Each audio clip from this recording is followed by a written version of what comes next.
It was her laughter that cut first. Not loud, just sharp enough to draw blood. I stood at the far end of the living room, half in shadow, watching her tilt her head toward another man. He said something low, and she laughed again, fingers brushing her arm like it meant nothing, like I wasn't there. She knew I was watching. That was the point.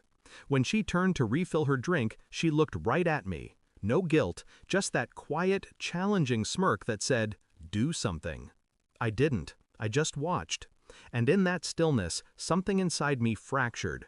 Not from pain, but from understanding. Later in the car, the air between us was dead, the kind of suffocates. "You humiliated yourself back there," I said, voice steady. She snorted. "Oh, please. I was talking." "You're so insecure." I stared through the windshield. "You were flirting." She shrugged. "Whatever. I don't need you. I have plenty of options." That was the moment I felt everything stop. The heartbeat, the noise, the illusion. "Perfect," I said. "Use them for rent, too."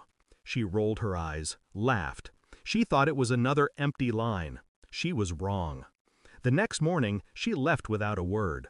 Her side of the bed was cold, her perfume lingering like something dead trying to stay alive. She didn't come back that night, or the next. When she finally texted, it was short. "Don't wait up." No explanation, no apology. I didn't respond. I just stared at the message, reading between the letters. The arrogance, the assumption that I'd always be here, waiting. People think betrayal starts with lies. It doesn't. It starts with indifference. The first time someone stops caring if you're watching. I told myself to ignore it, to sleep, to breathe. But my mind didn't stop. It turned every word she'd said into an echo chamber. Options. The word crawled under my skin. Not because it hurt, because it revealed the truth she'd been hiding all along. She didn't love me. She loved what I gave her. Stability, comfort, validation. I was the safety net she danced above, knowing I'd never let her fall. Until now. I didn't confront her. I observed. Her social media told stories she didn't realize she was telling. Locations, reflections in mirrors, the same male wrist in every new picture. A watch I'd seen once before. Expensive, not hers. She wasn't careful anymore. She didn't need to be. She thought I'd stopped paying attention. So I smiled, quietly, methodically, and started building distance. Financial, emotional, physical. I moved money, shifted accounts, called the landlord, changed the locks, all in silence. No anger, no yelling, just execution.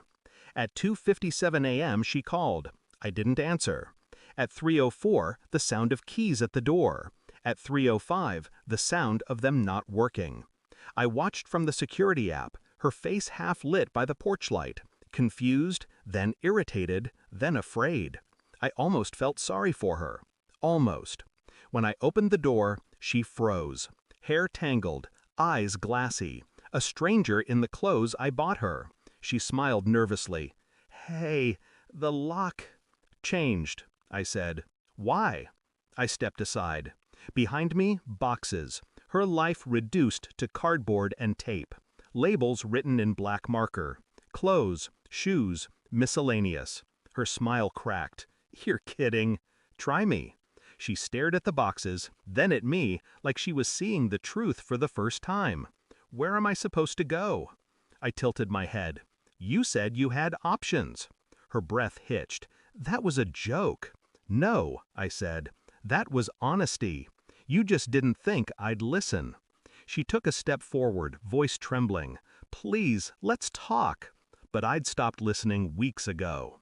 Her hands shook as she reached for the first box. I didn't help. "This is insane," she whispered. "You're throwing away everything." "I'm not throwing anything," I said. "I'm returning what isn't mine anymore." Her eyes watered, not from sadness, but shock. Betrayers always look surprised when the person they underestimated finally stops caring. She lingered at the doorway, waiting for me to break. I didn't. "Who are you?" she asked softly. "The man you built your lies on," I said. "The one you mistook for a floor." She flinched. Then she left. The sound of her heels on the pavement was the cleanest silence I'd ever heard. The house feels different now, lighter, colder, like the air finally remembered how to breathe. I thought I'd feel emptiness. Instead, I feel precision.